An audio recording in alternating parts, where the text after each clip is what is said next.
Fala pessoal, bem-vindos a mais um Anamidcast. Aqui é o Rodrigo Neves, presidente e fundador também da Anamid. E eu aprendi também a me apresentar de outra maneira, né? Junto com a Pri, que está aqui, que ela também vai se apresentar daqui a pouquinho, faço questão. E hoje a gente vê que é uma coisa muito importante a audiodescrição. E é um item que o grupo Itaú Unibanco preza bastante na sua cultura organizacional. Então eu vou tentar fazer o meu melhor aqui para me autodescrever aqui para vocês, tá? Então estamos aqui num ambiente de um podcast, uma sala que tem um fundo cinza, tem uma televisão aqui passando a vinheta aqui da Anamid. O Pedrão está aqui com a gente aqui, né, acompanhando a transmissão. Eu sou o Rodrigo, sou um homem branco, cabelos e olhos castanhos, estou vestindo uma camiseta preta com o símbolo da Anamid aqui no meu peito. Estou com um óculos, com um relógio no meu pulso, um óculos preto e vermelho com armação. Não posso esquecer de falar que estou com minha barba, e eu também uso bigode também junto com a barba. Eu consegui me explicar bem? Conseguiu, foi ótimo. Estamos aqui, inclusive, com uma mesa que a Pri gostou bastante, uma mesa de madeira com luminoso aqui, não sei o que é isso aqui, uma resina, né? Uma resina azul aqui, luminosa, bonito demais. E Pri, muito obrigado por ter vindo aqui no nosso podcast da Anamid, é um prazer te receber. Tem muita experiência aqui para mostrar para o pessoal, né? A conversa aqui nos bastidores foi excelente, né? E eu quero que você se apresente pro pessoal, né? Porque são muitos anos, né? No grupo Itaú Unibanco, né? E tem muita história para contar, né? Muita história. Então, começando aqui com a minha audiodescrição, eu sou uma mulher branca, de cabelos longos, castanhos, olhos castanhos. Estou vestindo um vestido de zebra, né? Preto e bege, né? E estou aqui sentada aqui numa cadeira, aqui no mesmo espaço que o Rodrigo já descreveu para vocês anteriormente. E é um prazer estar aqui com vocês aqui para contar um pouquinho dessa minha experiência aqui, dessa minha vivência aqui em alguns assuntos que a gente vai tratar hoje. Muito bom. Começando nosso papo, Pri, você como superintendente, já completando 30 anos de serviços no Banco Itaú, né? E você entrou desde o começo lá, né? Passou por tudo que você passou. Conta um pouquinho sobre a sua jornada, sobre a sua experiência, como é que você começou no banco, como é que foi essa sua trilha, né? Nesse caminho de tecnologia, que inclusive, depois eu quero falar um pouco sobre isso no final. A gente vê que ter mulheres, né, encabeçando posições de liderança em tecnologia não é muito comum, né? E isso, inclusive, foi um dos motivadores que me fez te convidar, porque eu vi você em outros podcasts, vi um pouco da sua história, e fiquei feliz de você ter aceitado vir aqui, porque era muito importante para a gente da Anamid dar essa voz para as mulheres que têm esses cargos, têm histórias de sucesso, porque a Anamid tem um projeto chamado Digital por Elas. É um projeto com foco no empreendedorismo feminino. Então legal. A gente traz as mulheres das empresas associadas para debaterem, para conversarem. São encontros muito legais. As Libertadores, às vezes, alguns eu até acompanho, né, como ouvinte ali, porque até a Malu e a Vanessa falam, né, esses encontros de mulheres, não tem que ir apenas as mulheres, né, os homens também têm que ir para escutar e aprender junto, né? Perfeito. E você vê muitas coisas legais acontecendo, muita emoção acontecendo, muitas trocas importantes, né? E realmente a mulher, ela tem dificuldades e algumas questões são muito diferentes que o homem tem. Então, a sua história de sucesso é fantástica. Então, primeiramente, parabéns e conta um pouquinho pra gente. Boa. Como o Rodrigo disse, eu estou no Itaú faz 30 anos, né? Então, eu entrei no Itaú como estagiária ali, eu tinha meus 18, 19 anos ali na época da faculdade, sempre na área de tecnologia, mas desempenhando vários papéis diferentes ali, né? Então, entrei ali como programadora ali, meio desenvolvedora, e fui passando por várias áreas do banco ali, assumindo papéis diferentes ali, né? Como analista, depois fiz governança, ajudei no processo de governança de dados, fui arquiteta, né? Dentro dessa minha história. Ajudei ali dentro do contexto ali de riscos de tecnologia ali, então fui head de riscos de tecnologia ali por um tempo também. Ajudei ali no contexto de transformação ali de DevOps dentro do banco também, olhando aspectos ali para justamente a gente ser build run, a gente de fato evoluir no nosso processo de desenvolvimento. Atuei ali em sistemas core ali do banco, ali, crédito, cobrança, sistema gerencial, que foi onde eu comecei, que atende a controladoria do banco. E uma parte ali, fiz ali uma parte ali de jornada de qualidade, ali quando eu trabalhava numa diretoria que era focada ali em sustentação, ali, então a gente tinha o nosso mantra de qualidade que a gente espalhava ali por todas as áreas ali, de todas as áreas de desenvolvimento, pensando ali para fazer a qualidade by design ali, desde quando eu estou pensando ali naquilo que eu estou construindo. Então, assim, de maneira bem resumida, né, assim, e além disso, né, eu comentei aqui com o Rodrigo também que eu sou embaixadora da marca ali do Itaú e sou embaixadora de gênero, né, pegando um pouco do contexto que ele trouxe ali de meninas aqui em tecnologia, que a gente vai falar um pouquinho mais para o final, porque é um assunto que rende bastante, é um assunto que, de fato, eu trabalho bastante sobre essa perspectiva, né, de como que a gente dá oportunidade, de como que a gente também avança no contexto de buscar essas mulheres para que elas também possam enxergar que elas têm oportunidade, né, independente da área de atuação delas atual ou não, né, então é uma conversa que dá outro podcast, inclusive, sobre esse assunto. Inclusive, eu vou já criar um compromisso de você vir mais para frente no Digital por Elas. Nós temos uma sessão apenas de podcast do programa Digital por Elas nosso, né? Então, vou depois pedir para você vir junto com outras mulheres aqui conversar um pouco sobre esse tema, que é muito importante. Eu venho com todo prazer, assim, acho que até pegando esse gancho, além do meu processo dentro do banco ali, né? Eu participo de algumas comunidades de meninas, né, que são focadas em meninas em tecnologia. Eu atuo ali dando algumas mentorias, algumas consultorias ali, então tem algumas ali que eu participo aqui fora do meu horário de trabalho. E além disso, né, eu sou católica, né, e eu ainda dou catequese para crianças aos domingos ali, ajudo na pastoral da comunicação da minha paróquia, e sempre que eu posso, inclusive ali dentro da minha paróquia, eu sempre estou incentivando meninas, inclusive a fazerem coisas diferentes do que elas estão acostumadas, justamente para que elas tenham esse incentivo desde o começo, né, desde quando elas são crianças ali, inclusive ali. Então, acho que é a minha contribuição, né, quando eu falo ali, para a gente poder, de fato, ter alguma perspectiva melhor ali, né, seja para meninas, seja para pessoas LGBTQIA+, seja para pessoas com deficiência, né, ou qualquer outro tipo de diversidade aqui que a gente fala hoje, inclusive de etarismo, né, que fala-se pouco, mas é um ponto importante também. Com certeza. Entrando um pouquinho no nosso assunto aqui, no contexto, nossa conversa aqui sobre tecnologia, sobre projetos e produtos digitais, ela já vai puxar minha orelha quando eu falo projeto. Eu queria falar uma coisa que é muito interessante, uma experiência minha, tá? Não é puxando um pouco sardinha, não. Dos bancos tradicionais, né? Nós temos vários bancos, não vou citar nomes aqui para até não constranger ninguém. A experiência de uso do aplicativo, dos aplicativos do Itaú, do Bankline, antigamente que era só web, sempre foram uma das melhores. Eu tenho conta em outros bancos tradicionais, inclusive bancos digitais, ou totalmente digitais hoje em dia. E fintech é o que mais tem a rodo hoje, né? A gente acorda e tem uma fintech nova. Só que o Banco Itaú, para mim, na minha opinião, sempre esteve muito à frente de experiência do cliente, né? Interface do usuário, facilidade de uso, né? Esses programas fáceis de usar web, aplicativo de computador e tudo mais. Aí eu queria entender um pouco de você, nesse contexto, né? Como que vocês conseguem operacionalizar? Como é que é o trabalho de desenvolvimento de projetos digitais? E vou frisar bastante, projetos digitais, porque eu sei que ela vai puxar minha orelha aqui agora. Vou puxar essa orelha, porque a gente não fala mais de projeto dentro do banco, né? Quando a gente olha para essa experiência que você descreveu, e que bom que você gosta da experiência, a gente se preocupa primeiro aqui com a experiência do cliente, né? Então, quando a gente fala aqui de possibilitar que você tenha essa sensação quando você usa aqui os nossos apps, por exemplo, é porque por trás a gente está pensando em produto. E quando a gente pensa em produto, eu estou pensando num produto que de fato atenda à sua necessidade enquanto cliente, seja para adquirir um imóvel, adquirir um veículo, ou simplesmente ter uma conta corrente, fazer uma aplicação para você ter uma vida melhor lá para frente.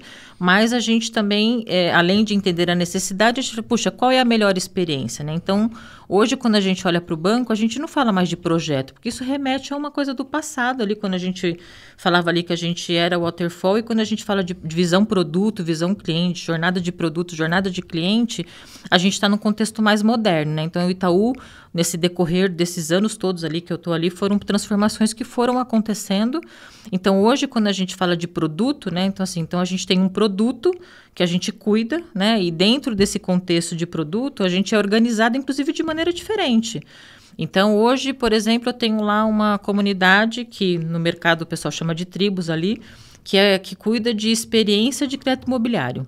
E dentro dessa comunidade de crédito imobiliário, eu ofereço a experiência, né, deste produto para o cliente, e é baseado em squads ali, né? Então, por exemplo, tem a jornada de contratação do crédito imobiliário, a jornada de pagar o crédito imobiliário. Então, isso são jornadas que o cliente tem que fazer para que ele possa experimentar ali o nosso produto crédito imobiliário para poder ter o sonho dele de casa própria, né? Então, quando a gente olha desse contexto de produto, é olhando sempre no viés da necessidade e da experiência do cliente, daquilo que ele quer fazer para a vida dele. Então, isso fez com que a gente mudasse ali os nossos modus operantes, olhando para um viés mais moderno, quando a gente fala de comunidade, de squads, de a gente ter equipes multidisciplinares nessas comunidades. Então, não tem só tecnologia. Então, tem as pessoas de negócio, tem as pessoas de operações, tem gente de marketing, de jurídico, tem todos os papéis que são necessários para que a gente faça uma construção melhor. Então hoje vocês transformaram o banco ali, vocês não usam mais nenhum modelo de waterfall, de gerenciamento de projetos, totalmente ágil hoje. Não, todo modelo quando a gente passou pelo processo de uma das transformações que foi quando a gente se tornou comunidades, né? Porque nós temos várias comunidades dentro do banco, a gente também passou a adotar a metodologia ágil, né? No sentido de a gente sair justamente do waterfall e a gente buscar de fato assim, quais são, o que tem de oportunidade ali de entrega rápida ali, né? Quais são os MVPs ali, né? O que eu já entrego o valor para o cliente de partida? E quando a gente soma aqui a metodologia ágil ali com o contexto de produto e de jornada, eu vou tentar entregar para o cliente aquilo que é melhor no menor espaço de tempo, mas que de fato atenda com qualidade a necessidade, porque a gente quer que vocês tenham experiência uau ali, não falar assim, nossa, tá cortando aqui no meio do caminho, então, puxa, ninguém testou isso daqui? Então, tudo isso faz parte do contexto, tanto da metodologia ágil, quando a gente fala ali de organização de times, né, organização ali de processo de release, que a gente fala de sincronizado ali, então está todo mundo na mesma etapa ali de planejamento, na mesma etapa ali de fazer ali um review daquilo que foi entregue ou não naquela release, naquela sprint. Então, tudo isso é baseado na metodologia ágil. Sempre focando no produto que a gente quer entregar, na feature daquele produto que a gente quer evoluir e se de fato a gente está atendendo e agregando valor, né, para o cliente lá no final das contas ali. Não só para a experiência dele, mas também pensando em resultado ali. Poxa, como é que eu alavanco o resultado do banco, dado essa entrega que eu estou fazendo para o cliente? Queira ou não, qualquer pequena feature que você faça pode causar um grande lucro ou um grande prejuízo, né? Se não for bem implementado, né? Pode. Então, dentro desse contexto de metodologia ágil, né, veio outras preocupações, né, assim, né, outros cuidados ali, quando a gente fala de a gente ter a qualidade by design, ali, de como que eu penso na qualidade daquilo que eu vou entregar, desde o momento que eu estou pensando na concepção ali do produto. Que coisas que eu tenho que monitorar no meio do caminho, que coisas que eu tenho que fazer observabilidade ali no meio do caminho, para garantir que lá na entrega final o cliente não vai ter problema, não vai ter sustos, assim, se tiver, como que eu resgato mais rápido, né, para o impacto ser o menor possível, que é o que a gente chama de resiliência lá no banco, tá bom? Não resiliência de relacionamento, mas a resiliência da aplicação. Então, se eu consigo fazer isso de uma maneira baseado ali numa arquitetura Lean, ali numa arquitetura que é desacoplada, né, que de fato pensa em qualidade, em observabilidade, monitoração e resiliência, o impacto para o cliente ele tem de ser zero, né? E é o que a gente busca ali, uma disponibilidade de 100% com qualidade ali para aquilo que ele precisa. Tem uma coisa que você falou que a gente está conversando um pouquinho nos bastidores aqui, e eu achei fantástico, falou bastante de experiência do cliente aqui. E vocês no banco prezam uma coisa chamada experiência do dev, né? Isso. Ou da equipe de desenvolvimento, equipe de tecnologia.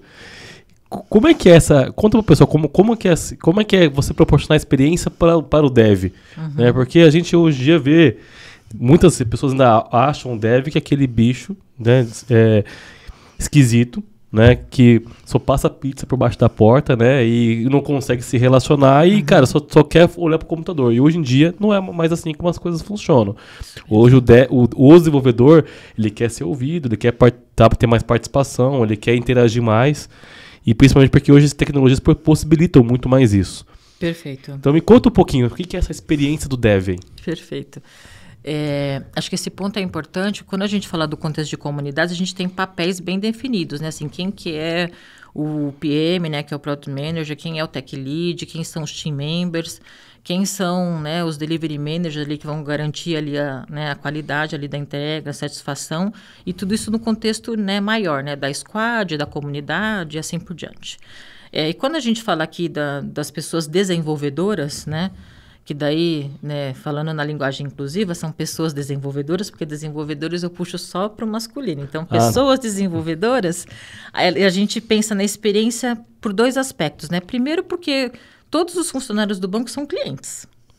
Então, eles também têm um olhar de cliente daquilo que eles estão fazendo, mas eles também têm que ter ali o melhor ferramental para que eles possam fazer, produzir, né, da melhor maneira possível aquilo que é a necessidade que a gente precisa atender. Isso passa pelo quê? Desde o processo ali de a gente garantir que eles têm as habilidades necessárias, a capacitação necessária para fazer aquele papel que ele tem dentro da comunidade, e passa também de ele ter as ferramentas adequadas. O que são as ferramentas adequadas? Além do computador dele ali, que ele trabalha ali no dia a dia, se ele tem todas as ferramentas, plataformas e produtos que ele precisa para desenvolver aquilo que ele tem que entregar, seja feature ou seja um produto completo. Então, por exemplo, ali, poxa, se ele quer fazer uma exposição de APIs, eu tenho que garantir que o gateway, né, que é uma das peças que a gente tem cross, por exemplo, no banco, ele tem que estar disponível no ambiente de desenvolvimento, de homologação, para que ele possa fazer o desenvolvimento dele, fazer o teste, homologação é a mesma coisa. Então, assim, não apenas está disponível, mas também toda a bateria de dados suficientes para poder fazer os testes. Perfeito, né? Então, e a gente tem mecanismo dentro do banco ali, que é uma outra comunidade ali, que cuida só dessa parte de massa de dados ali. Então, o que é teste unitário, o que é teste funcional, o que é teste regressivo, o que é teste de performance, o que é chaos. Então, assim, todas essas peças, esses legos ali que fazem parte do processo de desenvolvimento pro dev, a gente tem que garantir que ele tenha a melhor experiência. Não adianta ali eu falar assim, eu tenho o melhor gateway possível, né? Então, a gente tem, só para você ter uma ideia ali, os nossos gateways ali, eles têm ali 100 bilhões ali de transações mês ali, tá? Só para você entender um pouquinho, muita coisa. Mas a gente tem que garantir, além de ele ser resiliente enquanto peça, né, para garantir que o cliente está sendo atendido, que ele não vai ser prejudicado, a gente tem que garantir que essa experiência de uso interno do gateway tenha a melhor experiência para o desenvolvedor. Puxa, como está sendo a experiência de fazer um onboarding, de criar um gateway lá dentro da aplicação dele? Como que está sendo a experiência dele de fazer a exposição de uma API da melhor maneira possível? Tá fácil de ele fazer? Não tá? Ele está levando muito tempo? Então, todos os outros produtos ali que fazem essa fundação, né, que a gente chama de enabler lá dentro do banco, a gente tem que garantir que esse lead time seja cada vez menor e que a gente consiga garantir essa experiência fluida do dev. Então, a experiência do dev, dar o feedback Destravar o dev o tempo todo, destravar o dev o tempo todo.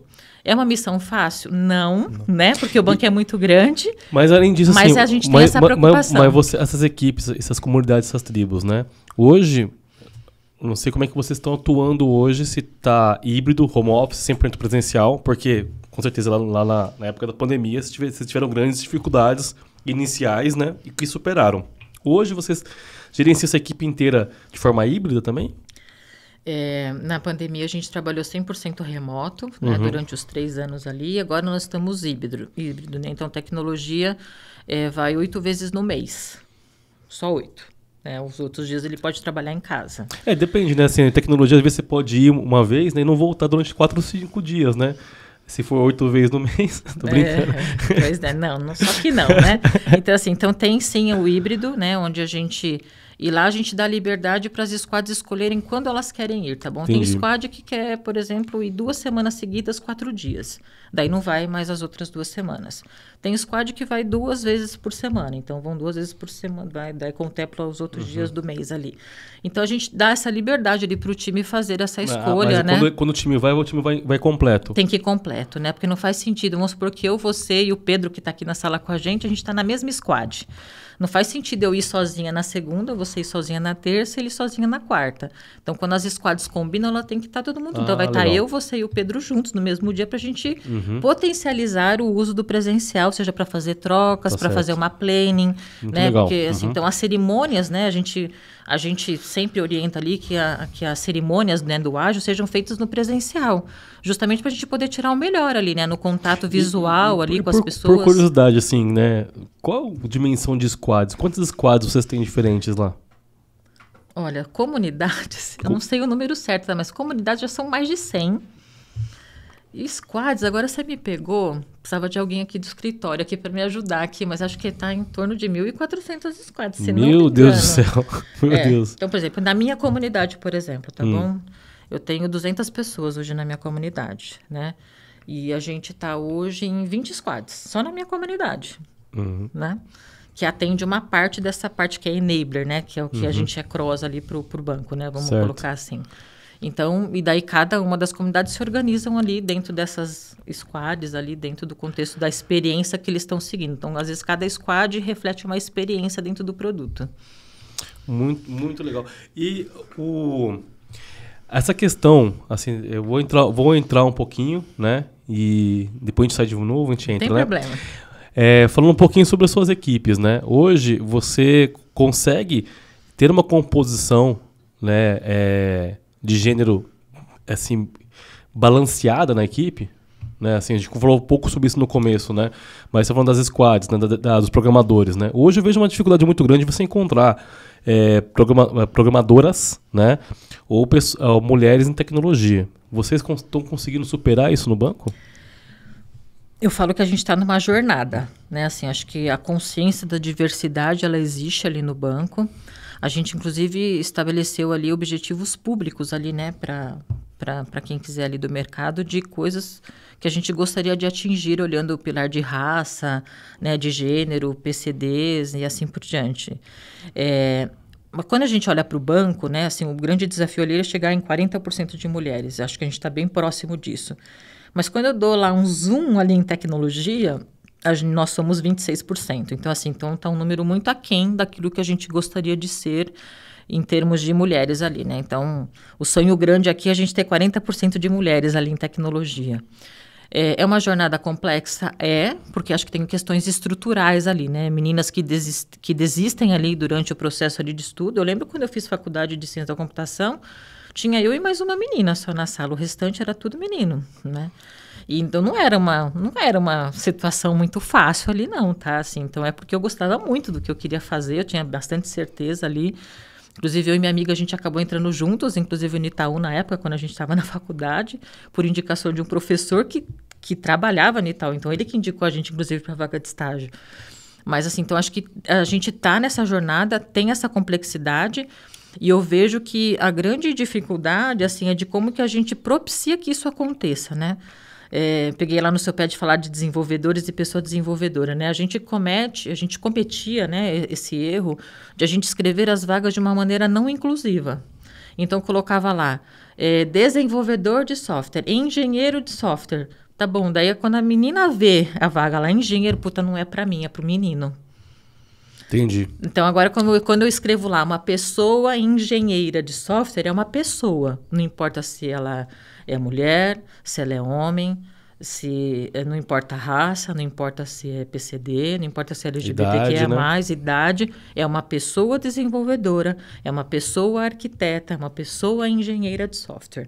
Então, assim, a forma como você escreve ali a vaga, né, facilita o processo de inclusão e de seleção dessas pessoas.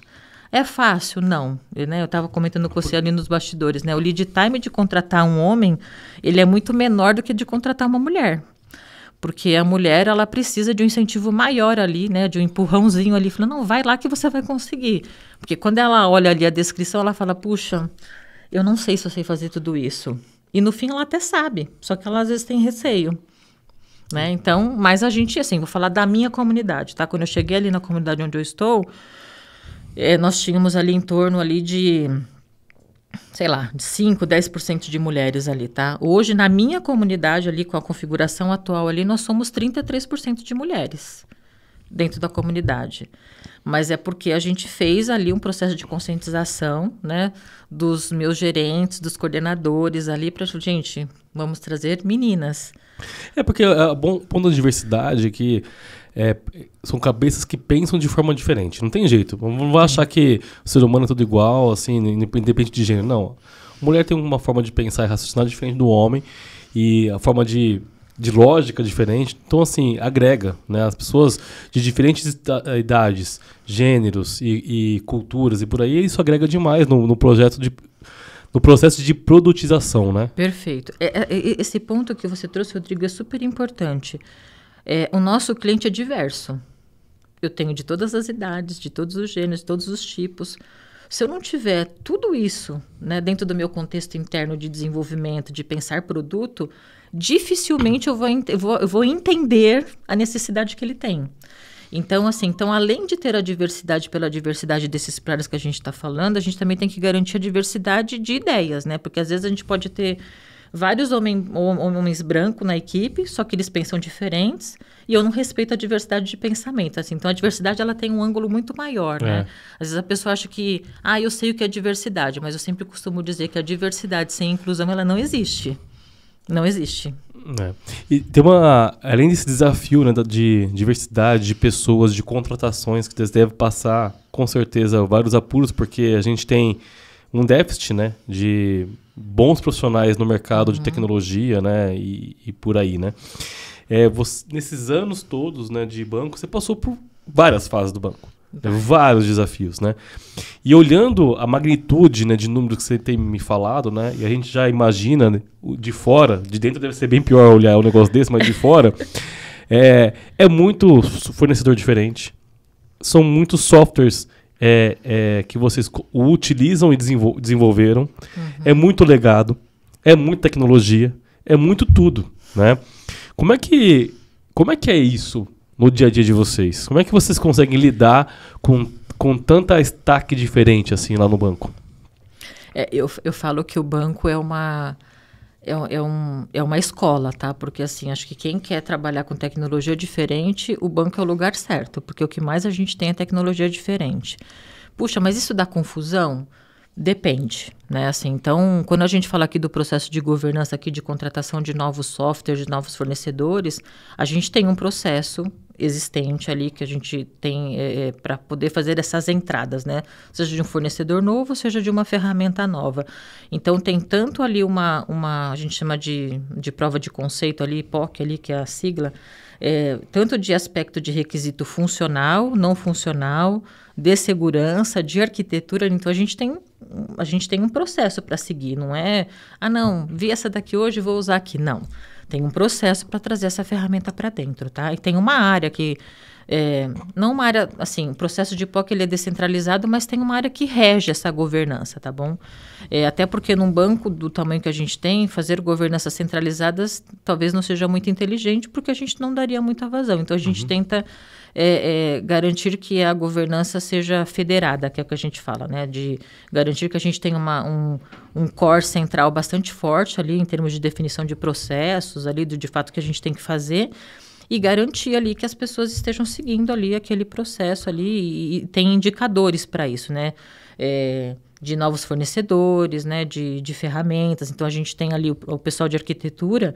Eles têm ali um painel ali onde fala todas as ferramentas que temos no banco ali, que é como se fosse um tech radar, tá bom? Assim, então, mostra ali qual a ferramenta que já está obsoleta, qual que a gente não recomenda mais usar, qual que a gente pode usar, isso tudo dentro do contexto do banco, dado aquilo que está lá dentro. A gente tem um desenvolvedor ou uma equipe, assim, quando vai desenvolver um novo produto, né, deve ser complexo, porque assim, queira ou não, você já tem uma massa de dados gigante. Você deve ter APIs e formas de consultar e consumir ou interagir com conteúdo de todo tipo de maneira, né? Criar algo novo pode não ser tão novo, né? Hoje em dia para vocês, né? Como é que é a gestão disso? Porque agora eu gostaria de criar um novo produto ou uma nova ferramental, só que às vezes já tem produtos, né, que fazem isso, né? Quando a gente fala do conceito de produtizar ali e de tecnologia, a gente vem trabalhando muito essa questão da conscientização do reuso, né? Assim, então, isso Não é uma prática fácil, né? Assim, então, acho que a gente sempre tenta instigar o seguinte: pergunta se já existe primeiro, antes de você sair fazendo. Né? Então, por isso que os arquitetos ajudam. Para não ter um monte de API que faça a mesma coisa, né? É isso, assim. Então, assim, os arquitetos que moram dentro dessas comunidades que eu comentei antes, assim, então tem arquitetos que moram dentro das comunidades. Então, tem arquiteto na comunidade 1, na comunidade 2, na 3, na 4... Então, eles são nossos grandes braços ali, vamos colocar ali, né? E pessoas ali que ajudam nessa disseminação, tanto do que tem disponível nas nossas prateleiras, sejam de ferramentas técnicas, sejam de software, sejam de APIs, por exemplo. Assim, hoje, quando a gente fala de APIs, assim, que é um mundo que eu conheço um pouco mais, a gente tem um catálogo de APIs hoje. Então, o desenvolvedor ele consegue entrar lá, consultar o catálogo e saber se tem uma API disponível ali para ele usar. E ele consegue ver se aquilo já atende ele 100% ou não. E muitas das APIs, elas podem ter inner source, né? O que é o inner source ali? É você fazer uma co-construção, né? Então, você tem uma API que é sua, e eu falo, poxa, Rodrigo, eu preciso usar, mas está faltando isso daqui para eu poder, né, atender aqui a minha necessidade. Então, tá bom, tá aqui o meu repositório aqui, então eu vou alterar aqui para poder ter necessidade e depois você valida. Eu vou lá, altero. Não, precisa estar ok, subiu, então eu não precisei reconstruir, né? Então, Você melhorou o produto. Eu melhorei o produto ali, né? Então, assim, esse contexto de APIs, olhando para a ótica de produto, seja para uma ferramenta ali, um produto ali que a gente tenha comprado, assim, a gente tenta ter esse cuidado de não ter replicações. Justamente para a gente ter eficiência, né, dentro do contexto do banco, dado que o banco é muito grande. Então, a gente tem alguns, a gente chama de guarda-reios, tá bom? Então, a gente tem alguns guardiões desse negócio, seja o processo de entrada, seja o processo de implantação, seja os arquitetos fazendo ali o olhar dele ali do mapa ali de arquitetura-alvo que a gente quer. Então, a gente tenta controlar, né, no bom sentido ali, esses guarda-reios ali para a gente poder, de fato, ter coisas mais assertivas ali dentro do banco sem muita repetição. E nesse tempo todo, assim, você passou por várias transformações de tecnologia, né? Hoje, inclusive, o Itaú, ele tem uma arquitetura cloud, né? Tem seu próprio data center, mas também utiliza data center de terceiros, né? Tudo uma arquitetura descentralizada. Você passou por várias etapas do banco, né? Se você fosse fazer uma reflexão hoje, assim, nesses desafios todos, o que foi que você mais tirou os cabelos?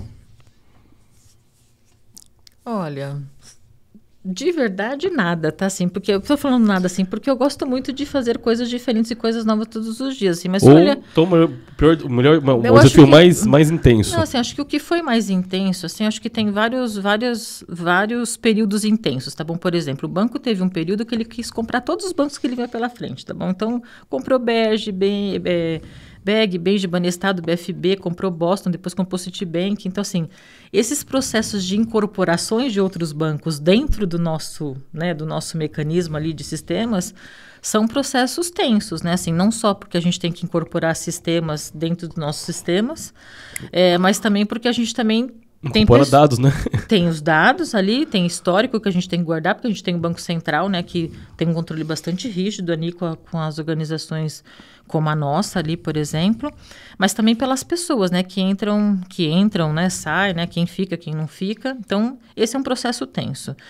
Eu acho que menos tenso, não porque não seja tenso ali, mas acho que porque é uma necessidade do mundo, né, futuro ali, do que a gente está falando de moderno, foi quando a gente decidiu, de fato, começar a nossa jornada de modernização do nosso legado. Porque, de fato, o banco, né, tem 100 anos, né, o nosso banco tem 100 anos, né, a gente está no ano que a gente está comemorando essa marca histórica, né, de existência. Então, fazer essa jornada de modernização, ela foi desafiadora. Por quê? Porque, primeiro, que é um legado que bate bastante coisa ali de impacto no cliente, a gente tem que fazer de uma maneira que, de fato, a gente potencialize a experiência, né? Que a gente consiga ser mais rápido ali nas entregas que a gente precisa fazer, mas sem impactar o cliente. Então, acho que você fazer o trade-off dessas coisas foi desafiador ali, né? Mas a gente criou todo um mecanismo ali para acompanhar esse processo de modernização. E hoje, assim, a gente tem ali 50%, 60% dos nossos sistemas já estão na cloud. Hoje, o nosso parceiro maior ali é a AWS, né? Mas a gente também vem pensando em coisas que são multi-cloud também, tá? Assim, apesar do nosso maior parceiro ser a AWS. Então, assim, essa jornada de modernização, que ela não terminou, né? Eu falo que ela foi só a primeira parte, né? Então, tem todo o resto ainda para a gente poder olhar, até para entender o que faz sentido ou não, né? Nem tudo faz sentido ser modernizado, né? Pode ser que tenha acho que até um exemplo assim, por exemplo, cheque. Pode ser que cheque, né, não exista daqui a um tempo. Será que faz sentido investir? Gastar energia nisso, né? Então, por exemplo, DOC, né? Acabou o DOC, né? Com o Pix, né? Não faz sentido ter DOC, TED, né? Mas tinha essas jornadas ali dentro de DOC, de TED, assim. Então, tem que olhar o contexto do negócio, o que o futuro está esperando, quais são as necessidades que vão aparecer lá na frente. Então, entrar nesse contexto de modernização é também olhar a questão de onde a gente quer chegar e o que a gente quer fazer daqui para frente, né? Assim, o banco ele vem sempre trazendo a questão que a gente não quer ser mais só uma instituição financeira tradicional.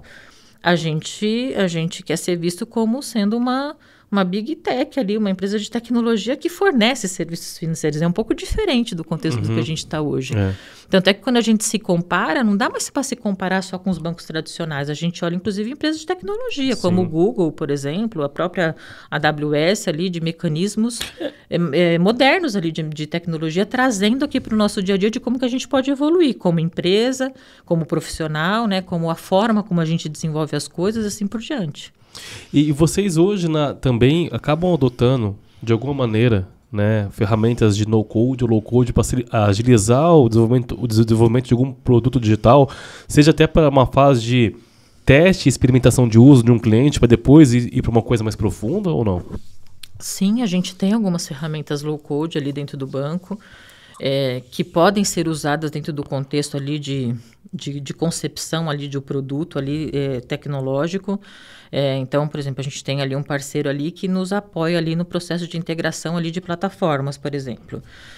Então, é uma ferramenta low-code, né? A gente também tem um parceiro ali que nos apoia, por exemplo, em questões de CRM. Também é uma ferramenta low-code. Então, tem coisas que são construídas, sim, em termos de aplicação ali para cliente final, inclusive baseadas em ferramentas low-code. Mas a gente também tem um outro pedaço ali, que é o que a gente fala ali, que a gente chama dentro do banco de processos de negócio ali, que basicamente ali tem algumas coisas que estão vinculadas à área de operações, que daí a gente usa bastante essas ferramentas ali de automação também para ajudá-los nesse processo de automatizar essas coisas que são recorrentes ali dentro dos processos de negócio em áreas de operações, como por exemplo, tá? Mas dentro do processo de desenvolvimento, sim, usamos ali, mas de uma maneira ali que de fato faça sentido ali, né? Até para que a gente possa, né, como eu comentei ali, garantir a experiência fluida do desenvolvedor, né? De como que, olhando a cadeia de desenvolvimento do produto, daquilo que eu quero construir, assim, quais ferramentas eu preciso ter no meio do caminho? Eu tenho que provisionar um gateway, construir uma API, provisionar minha cloud, daí eu tenho que conectar com um fornecedor A para poder fazer um pedaço do workflow aqui. Então, esta jornada a gente tem que garantir que seja fluida, não só para o desenvolvedor em termos de fazer, mas pensando também na questão de manutenção, de qual vai ser a sustentação, de como que a gente tende a ser zero ops ali, né, para a gente de fato não gastar muito tempo com essa questão de erros também, no final das contas. Hoje a gente vê no mercado que a gente atua, que é o mercado digital, eu tenho uma produtora de software, né, que faz produtos. Agora eu vou só falar de produtos digitais, não vou falar mais de projetos, né? Já mudei. Mas nós fazemos produtos digitais para empresas da área de comunicação, marketing, publicidade, né? Então, é aplicativo, é site, é e-commerce e por aí vai. E é muito difícil a gente pensar nisso como um produto. A gente só pensa como projeto. Mas conversando um pouco de ti, começa a me dar alguns insights e começa a me aflorar algumas coisas fazendo na minha própria empresa, do tipo assim, começar a olhar o meu projeto, quem me contrata para fazer um site, eu vou produtizar isso. Né? Então, o produto site, ele tem que ter todas essas pequenas contextos, né, que são um produto site. Né?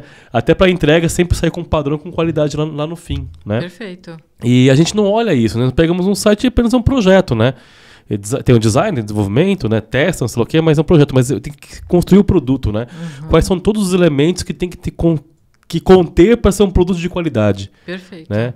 E a gente não olha assim, tá? Eu acho que muita gente não olha assim, entendeu? Nossa assim, área. Dentro do contexto aqui de eficiência, né? Se você consegue entender, né, que você consegue produtizar essa jornada, a sua entrega final, que vai ser o site para o cliente, ela vai ser num período menor, no final das contas, né?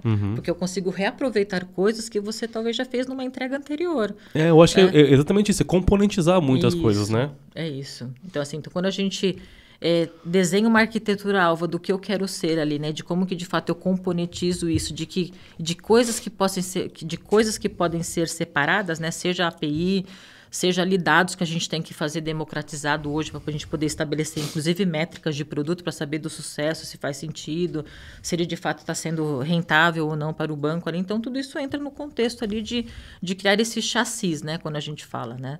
E por isso que essa experiência do Dev é super importante dentro desse contexto. Você falou de métrica de produto, né? Voltando um pouco para o colaborador. Hoje, como é que você mede a eficiência de um colaborador na área de tecnologia lá no banco? Tá.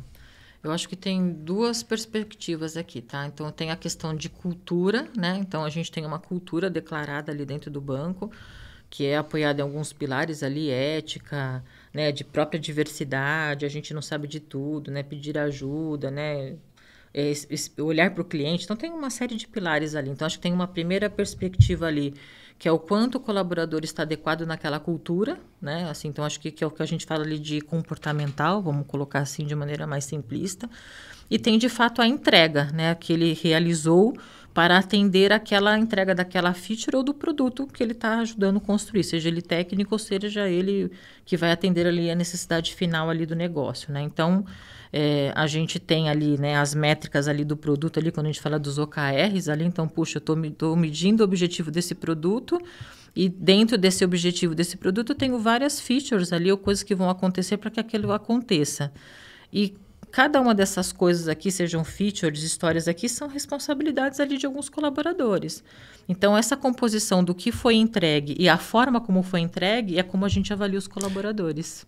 Que nem eu falei brincando contigo ali, né? Que às vezes você vai 8 dias para a empresa, mas quer dizer que você vai o mês inteiro porque você não volta, né? Então, não basta apenas entregar o produto no final, mas é como você entrega e o nível de estresse que você gerou ao seu redor.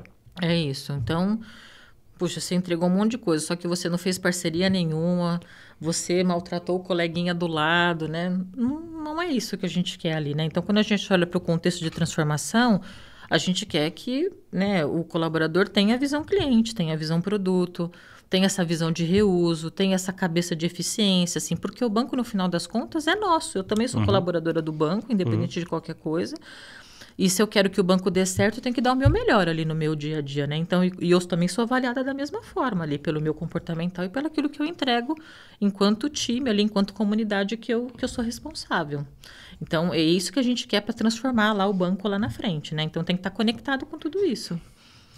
E até para a gente caminhando já para um final aqui de conversa, Pri, tem coisa pra caramba pra falar, mas com certeza você vai ser chamado para mais um podcast, tá bom? Tô super à disposição. Eu queria saber um pouquinho sobre a parte da IA, sabe? Tá. Como vocês têm a inteligência artificial, ela, com certeza o banco já olha, já utiliza coisa há muito mais tempo do que o mercado como um todo, né? Mas com o advento da OpenAI, né? Esses monte de APIs generativas, né? De IA generativas que estão disponíveis e esse um monte de sistemas e ferramentas que surgiram por conta disso, popularizou. Mas vocês já devem usar isso já faz muito tempo para outras funções. Hoje, por conta dessa popularização e, consequentemente, ter mais fácil acesso até para o próprio dev, né, vocês incentivam o uso de utilização de IA para poder aperfeiçoar código, para poder... como é que vocês hoje usam a IA no dia a dia do dev, né? Com certeza o banco usa a IA para os seus sistemas como um todo, mas pro dev. Pro dev, assim, a gente tem algumas coisas que a gente chama de copilot ali, né? Então, por exemplo, quando a gente fala aqui, a gente usa a Microsoft, né? Usa o Teams, por exemplo, lá dentro do banco, e tem ali alguma opção de copilot ali. Então, tem algumas coisas que eles aceleram o nosso dia a dia ali. Por exemplo, tá fazendo uma reunião, ele consegue fazer o resumo sozinho pra gente ali da reunião, sempre ficar se preocupando ali com as anotações. Mas tem, por exemplo, o GitHub Copilot, por exemplo, que a gente tem, né? A gente é um parceiro ali da GitHub ali, e ele também dá ali a possibilidade ali de você escrever códigos ali de maneira mais intuitiva e de maneira complementar ali. Então, ele vai completando ali o seu código ali, então que gera uma celeridade ali na geração de código. Mas a gente também tem a StackSpot AI, que é um produto que é parceria com a Zup, que é uma das empresas do grupo ali do banco, onde, além dessa questão do completar o código ali, né, ele tem ali um knowledge base ali, né, que é uma inteligência artificial dentro do próprio StackSpot AI ali, que facilita ali não só essa complementaridade, mas de como que você ajuda na encontrabilidade ali, de coisas que já estão prontas ali que eu posso reaproveitar ali, então para potencializar inclusive o reuso, tá? Então, hoje no dia do dev ali, então acho que são essas ferramentas que mais estão ajudando hoje ali no processo ali de lead time ali de desenvolvimento, tanto a StackSpot AI quanto o GitHub, contra as outras ferramentas de colaboração que temos ali dentro do banco, tá? Então, um pouco do que a gente está fazendo olhando pro desenvolvedor, né? A gente tem ali alguns mecanismos ali dentro do banco ali que a gente vem testando, ali a gente tem uns 200 cases ali que a gente vem testando, olhando ali para a inteligência daquilo que a gente pode tangibilizar para o cliente ali no sentido de melhorar a experiência ou de fato acelerar ali o desenvolvimento de produto, entrega de feature ou qualquer outra coisa assim. Inclusive, por exemplo, a pessoa que é PM ali, a gente tem hoje ali uma ferramenta que a gente usa, que acelera a escrita da história. Então, hoje, quando a pessoa ela é PM, ela tem que escrever a história, fazer o refinamento. Então, hoje a gente já usa uma ferramenta que é baseada em AI justamente para ajudar aqui na escrita da história. Então, isso facilita ali também a gente ser mais ágil ali no nosso lead time completo ali. Ele não é uma pessoa do dev ali que faz código, mas ela também já ajuda, inclusive, no processo todo ali de produtação. Muito bom, muito bom. Eu vou deixar até uma isca, tá, pra ti, né? Porque, assim, a gente falou bastante sobre a questão da diversidade, da inclusão. E eu quero que você volte. Então, eu nem vou estender muito esse assunto, porque eu acho que é um assunto que dá pra gente conversar um podcast inteiro. Uhum. Mas queria deixar bem ressaltado aqui, porque eu tenho muita admiração por ti. Eu vi o seu podcast, vi a sua história, a gente conversou um pouco antes também. Então, assim, é uma grande vitória ver uma mulher com 30 anos de experiência na área de tecnologia, vencendo e comandando equipes, e o nível de conhecimento que você demonstra aqui nesse podcast e de sabedoria sobre o que você está fazendo é fantástico, né? E sabe o que é isso que eu vejo? É a coragem, às vezes, né? Às vezes as pessoas faltam um pouco de coragem de tomar as rédeas de uma situação e mostrar o potencial que tem. E você vem aqui e mostra que é possível e que é assim mesmo que tem que ser, entendeu? Então, eu fico muito feliz de você ter aceitado o nosso convite de estar aqui. Legal. Eu queria fazer um monte de perguntas, eu sei que muitos não podem, né? A gente não pode responder porque existe o sigilo bancário, assim dizendo, né? Mas já abriu a mente o seu conhecimento aqui para a gente começar até ver os nossos associados e empresas do nosso segmento digital, começar a olhar o seu serviço, né? a sua forma de conduzir a relação com o cliente, né, olhando para produto, né? Porque daí você consegue ganhar escala, você consegue ganhar qualidade, você consegue ganhar mais rentabilidade, né? Então, e a gente hoje tem aquela... E eu me coloco nisso porque hoje faz um tempo que eu tenho mudado minha mente para isso, só que não é simples, né? Porque nós temos legado também, e carregar um legado é complexo, né? Mudar um legado é complexo, mas eu tenho mudado minha mente justamente para a gente tentar cada vez mais produtizar, né? Só que hoje o mercado nos induz a toda vez fazer do zero, né? Ah, quero fazer um novo e-commerce, faz do zero. Quer fazer um novo aplicativo, faz do zero. E existe muita coisa pronta, né? Que você mesmo já fez, você pode aproveitar. Mas a gente perde esse conceito. Então eu queria que você, como uma pessoa que tem muita experiência na área de tecnologia e passou por vários momentos assim, altos e baixos, com certeza grandes desafios, conselho você daria para essas empresas do segmento digital, que para elas realmente começarem a olhar para dentro, né, e começar a construir esses produtos, né, essa forma de pensar diferente, pensar out of the box, fora da caixa? Eu acho que a primeira coisa, assim, que eu até acho que falei pouco aqui, é assim, que problema que a gente quer resolver no final das contas, né? Se a gente não entender qual é a real dor e qual é a real necessidade, todo o resto da conversa não faz sentido algum, né? Eu acho que às vezes a gente investe pouco tempo em entender a dor e a necessidade daquela pessoa que a gente está atendendo, seja do nosso cliente ali no banco, seja do seu cliente aqui da sua empresa, ou seja das empresas aqui que vão ouvir aqui ou estão ouvindo a gente. Então, acho que primeiro, assim, tem que investir um tempo para entender qual é a dor do cliente, qual é a real necessidade que ele tem. Porque às vezes a gente quer gastar ali uma super ferramenta, uma super plataforma para atingir uma formiga, entendeu? Assim, não precisa, daí eu não estou sendo eficiente. Então, a partir do momento que eu, de fato, conheço o meu cliente e, de fato, que problema que ele quer resolver, o resto fica mais simples, não mais fácil, mas fica mais simples, porque eu sei exatamente que tipo de produto eu vou ter que construir ou oferecer, recompor, né, se eu de fato construir em pedaços, né, como a gente estava falando um pouquinho antes ali, para atender de fato a real necessidade dele. Então, fazer com que o cliente participe, né, dessa etapa de descoberta, né, de a gente de fato conhecer ele e fazer com que ele participe desse processo de piloto, de experimentar e testar, é super importante. A gente vai acertar de primeira? Talvez não. Mas talvez eu erre ali na forma como eu estou testando também, de como que eu estou experimentando aquele produto. Será que eu estou fazendo um Big Bang ou eu estou fazendo um teste AB? Vamos testar só nesse público primeiro, vamos ver como que é, vamos ver como que vai vir os feedbacks. Puxa, foi legal, então vamos rolar top para todo mundo?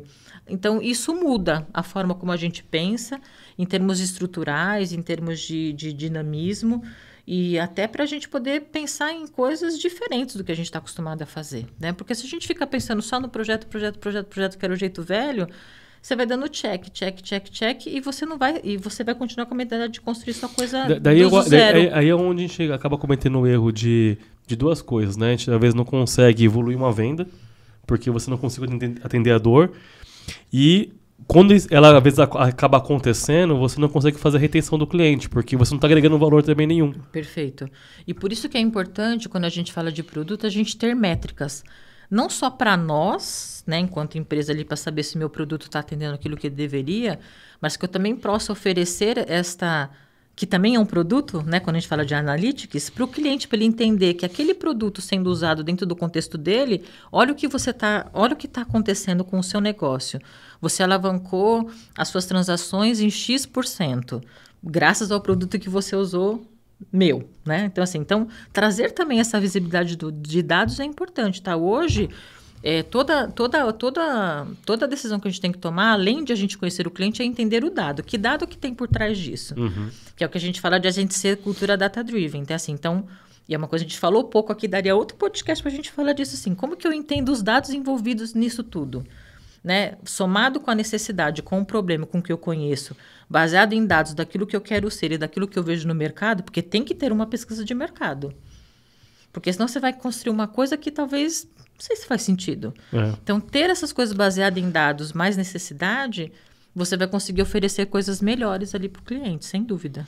Então, nós já temos ou até você não escolher, falou, poxa, talvez não sei se vale a pena eu atender esse cliente. Bom, já temos uma pauta, mais um podcast sobre Data Driven aqui. E queria te agradecer demais por ter vindo, tá? Foi muito bom mesmo. Com certeza a gente vai conversar muito mais vezes aqui. Eu acho que fica até o convite para essa conversa ser até ao vivo num evento da Namid, né, para você passar todo esse conhecimento e o pessoal poder interagir contigo e perguntar. Legal. Porque com certeza quem está vendo esse nosso podcast teve ideias, tem dúvidas, gosta de perguntar coisas, né? E vai poder ter essa oportunidade em breve, se Deus quiser.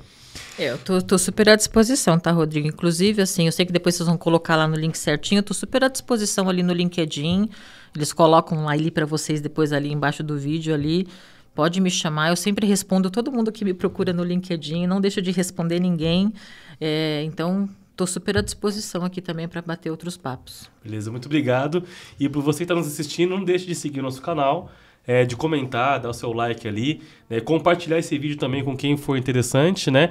E até o nosso próximo Namidcast. Muito obrigado, viu? Valeu, Poli. Eu que agradeço.